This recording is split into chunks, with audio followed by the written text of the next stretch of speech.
In terms of the fourth quarter, they had all but one of their buckets was inside the paint. Was that them just being able to get into the paint and get whatever they want because of that point of attack defense like you were talking about? Yeah, they had that and 9 free throws. The Indiana Fever were on fire. They had just taken down Paige Buchers and the Dallas Wings with authority. Then came a dominant win over the Minnesota Lynx to capture their first ever Commissioner's Cup championship. And right after that, they stunned the defending champions Aja Wilson and the Las Vegas Aces in a statement victory. That made it 3 straight wins. The energy, the momentum, it was all building at the perfect time. So naturally, when the Fever headed to Los Angeles to face the struggling Sparks, who currently sit near the bottom of the WNBA standings, fans expected an easy win even with Caitlin Clark's sideline, but what unfolded on that court left fans outraged. Several controversial calls by the officials completely shifted the tone of the game. It wasn't just a missed whistle or two, it was a pattern that left both fans and players frustrated. After the final buzzer, all head coach Stephanie White could say were 5 powerful words. Words that spoke volumes about the growing concerns around officiating in the WNBA. Let us know in the comments, do you think the referees got it wrong? Was this just a bad night or a sign of something bigger?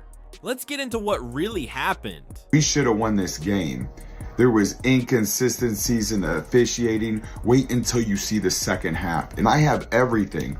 Heading into this matchup, the Indiana Fever were without their biggest star, Caitlin Clark. She remained out due to a left groin injury, marking her 5th consecutive game on the sidelines. And her absence was immediately felt. Clark isn't just a scorer, she's the engine that drives the Fever's offense. Her ability to create opportunities, push the tempo, and stretch defenses with her range has been central to the team's success. Without her presence on the floor, the team looked noticeably different, struggling to find the same rhythm and spacing that had fueled their recent winning streak.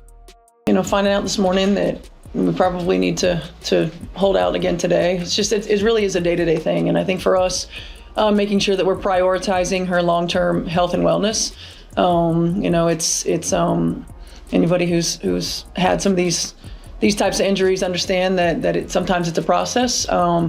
She's a quick healer and she's been doing everything that she can to get back on the floor. So, we just want to make sure that we're hypersensitive to the big picture. But the challenges didn't stop there. Damiris Dantas was unavailable as she represented her home country in the FIBA AmeriCup, removing a valuable presence from the Fever's rotation. Her size, experience, and versatility off the bench had been a reliable asset. To make matters worse, another surprising development shook the team. Reports surfaced of a key veteran stepping away from the roster entirely, adding even more instability at a crucial moment. That left Indiana missing 3 important contributors in a single stretch. And yet, despite all of that, the Fever entered the game as clear favorites. According to ESPN's matchup predictor, they had a 72.9% chance to win. Betting odds from MGM also placed them ahead by 6.5 points. Why the confidence? The Sparks had been struggling all season and were near the bottom of the standings. Meanwhile, Indiana was coming off a 3-game win streak filled with dominant performances. Aaliyah Boston was in peak form. Kelsey Mitchell was emerging as a strong on-court leader, and the team's chemistry looked better than ever. Howard looking backdoor for Mitchell, not there. Shot clock down to 7.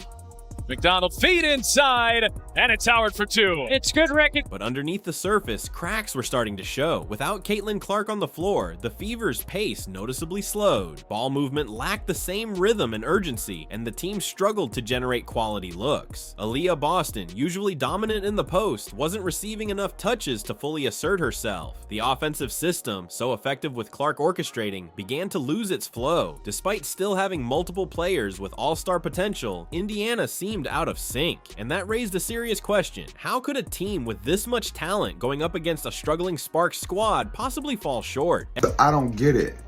Breanna Stewart, Aja Wilson, wait until you see what they did for Kelsey Plum tonight. They get all the calls, touch fouls, anything.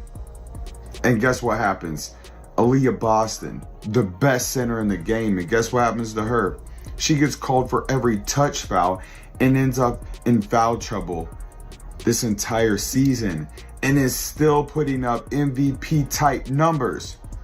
What happens with Caitlin Clark? Have you ever seen her get a touch foul, phantom call? No. The physicality, that's the WNBA when it comes to Caitlin Clark. But anybody else, the physicality disappears.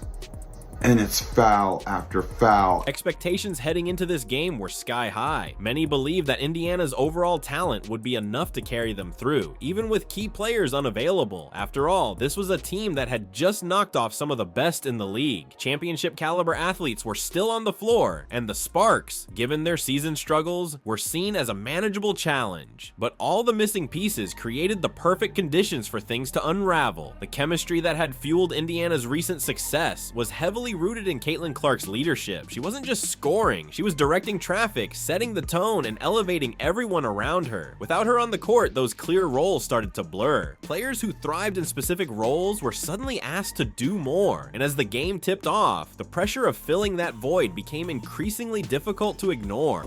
What does it take to get a team to be more consistent, especially from you on the coaching side of things?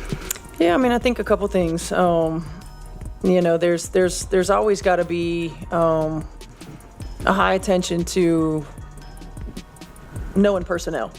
You know, oftentimes you don't get a lot of practice time, and so going over a lot of their sets, which you do, but at the end of the day, making sure we know our personnel, who we're going to run off the three-point line, you know, what we're willing to give up.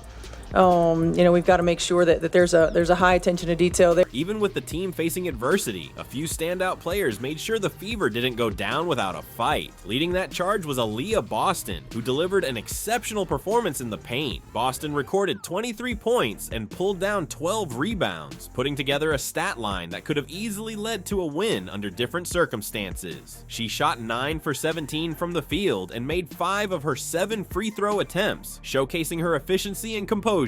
In the moments that mattered most, she stepped up, proving once again why she's considered one of the league's rising stars. Here's Mitchell off the screen, but can't connect on the three. Boston offensive rebound, rolls it in and a foul.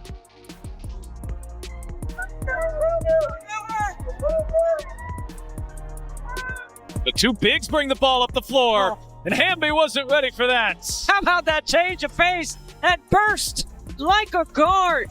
Gets downhill to the rim. Kelsey Mitchell delivered when it mattered most in Caitlin Clark's absence. She poured in 19 points and connected on 3 clutch shots from beyond the arc, stepping up at a time when the team was desperate for offense. Mitchell also reached a major milestone, playing in her 251st game for the Indiana Fever. That puts her second in franchise history, trailing only the legendary Tamika Catchings. Her veteran presence was felt throughout the night, helping keep Indiana in the game and providing the leadership the team needed against an opponent they were expected to beat. Lob inside, Boston too far underneath, shot clock down to 5, kick out Mitchell, oh yes!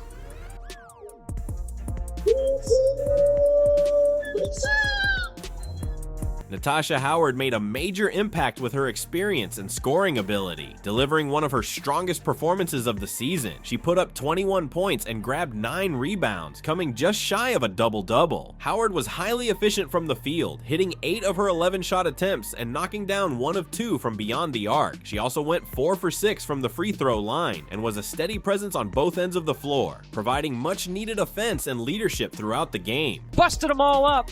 We went to the same high school. Howard left alone, answers with a 3. These 3 players carried the entire team on their backs. They were putting up. These 3 players stepped up in a major way, shouldering the load and keeping Indiana in the fight. They delivered performances worthy of a championship caliber team, despite being shorthanded. Aaliyah Boston dominated the paint with her all-star presence. Kelsey Mitchell hit timely shots that kept the Fever within striking distance. And Natasha Howard made smart veteran plays that brought stability when it mattered most. Picture this. Boston controlling the interior, Mitchell scoring from all over the floor, and Howard bringing that seasoned edge to keep Indiana's hopes alive. The comeback felt possible. The energy in the arena shifted. Momentum was swinging toward the Fever. LA is so dangerous. They don't look like a 5-win team to me.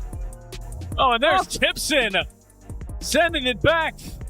But here's where things really took a turn. Despite standout performances from Indiana's top players, their efforts were being overshadowed by highly questionable officiating. Throughout the game, multiple calls seemed to go against the Fever. One moment in particular left fans stunned. Sophie Cunningham appeared to be grabbed around the neck during a play, yet instead of a foul, officials ruled it a jump ball. This is what I was talking about with Sophie Cunningham.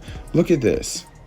She literally grabbed her around her neck, and they called this a jump ball, and then threw her down the next play. As the game reached its final stretch, a series of highly debated calls began to shape the outcome. Frustration was clearly mounting on the court. The players were leaving it all out there. Aaliyah Boston continued to dominate inside. Kelsey Mitchell knocked down critical shots, and Natasha Howard brought her veteran leadership in key moments. Yet, despite their efforts, a string of officiating decisions consistently worked against the Fever. It wasn't just missed opportunities. It felt like their momentum was being halted at every turn. She didn't touch her. They put her in foul trouble all season long.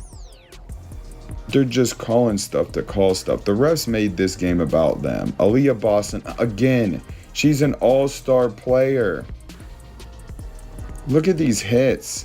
Good thing Caitlin Clark didn't play because it was just a sloppy basketball game between the officials and the Los Angeles Sparks. Look at this. They called this a foul instead of a block. And then there's Aaliyah Boston again. That's 3 fouls where she didn't touch anybody. And that's our best player, and wonder why we lose this game. Michaela Timpson, watch these 2 calls in a row.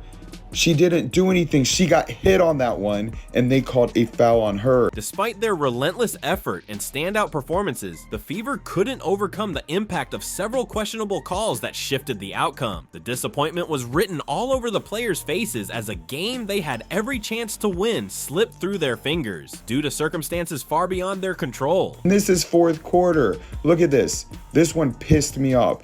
Kelsey Plum seriously elbows Lexi Hall, then purposely steps over so she couldn't get up. Lexi Hall can't believe it. That's a foul. The ref was right there in front of her.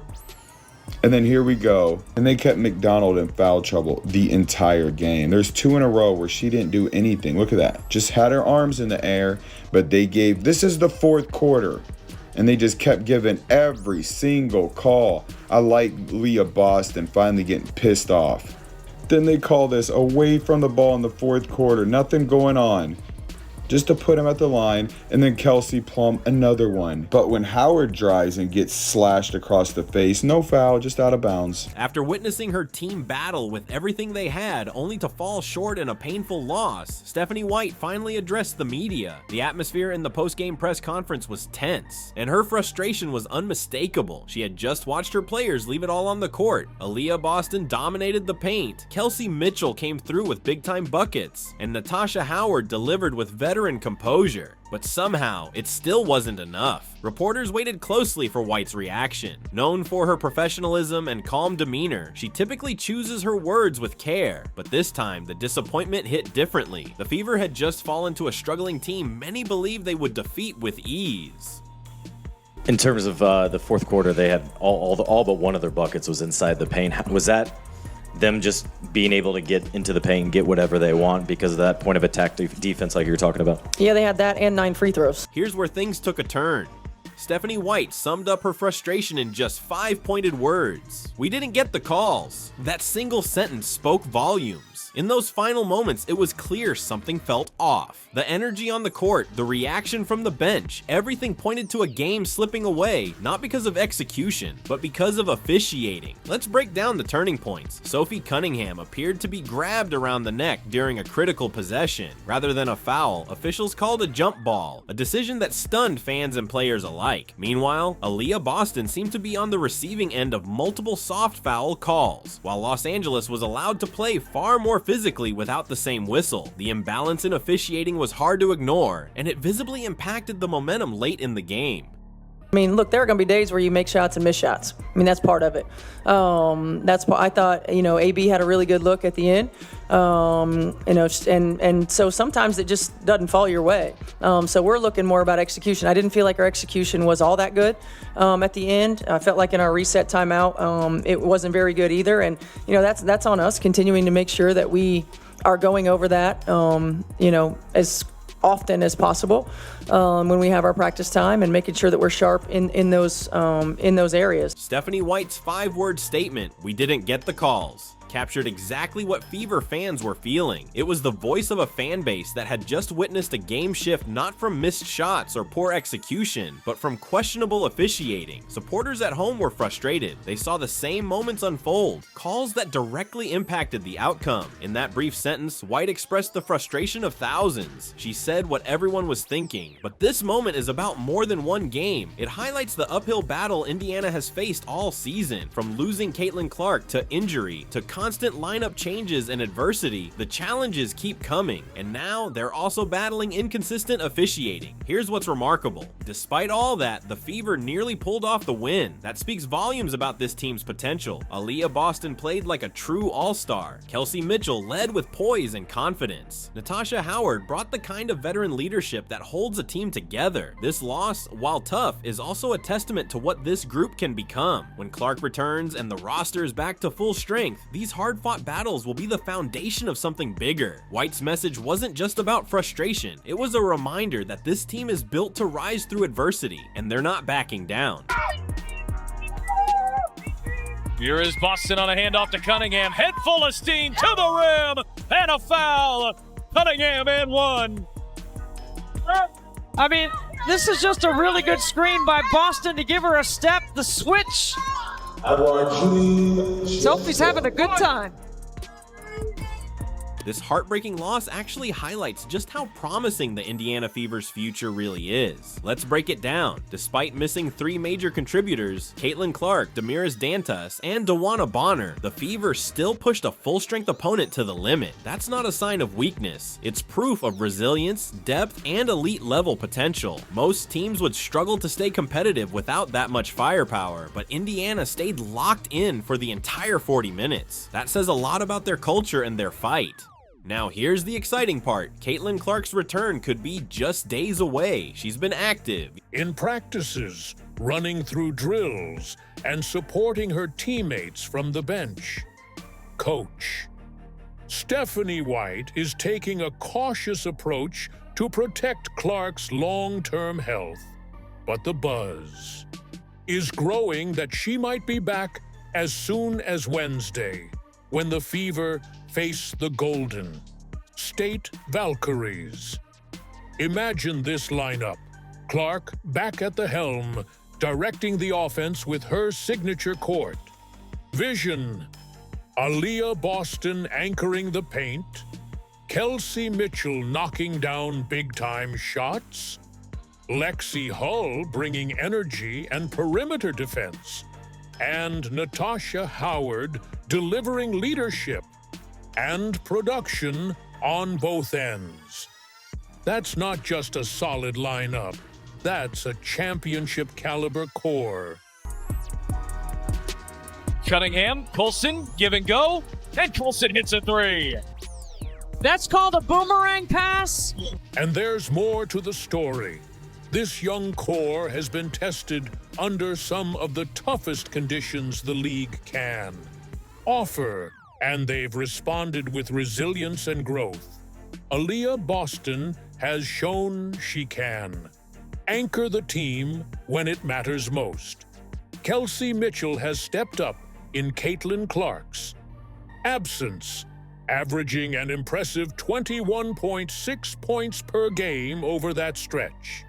These players aren't just holding the line without their star guard. They're evolving into key pieces of a championship puzzle.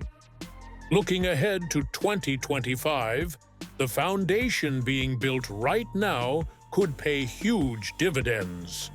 The adversity they're facing this season is strengthening their chemistry, sharpening their game IQ, and preparing them for what's next. Every close loss is a learning moment. Every tightly contested battle builds their mental toughness. And every individual milestone is a sign of progress. Mitchell recently joined elite company by hitting 600 career three-pointers. Natasha Howard surpassed 2,000 career rebounds, and Aaliyah Boston continues to cement her place as one of the league's rising stars, delivering all-star level performances night after night. This isn't just a rebuild, it's a transformation in real time. Percent comes up with the block. Colson launch ahead. Oh, a la Caitlin Clark.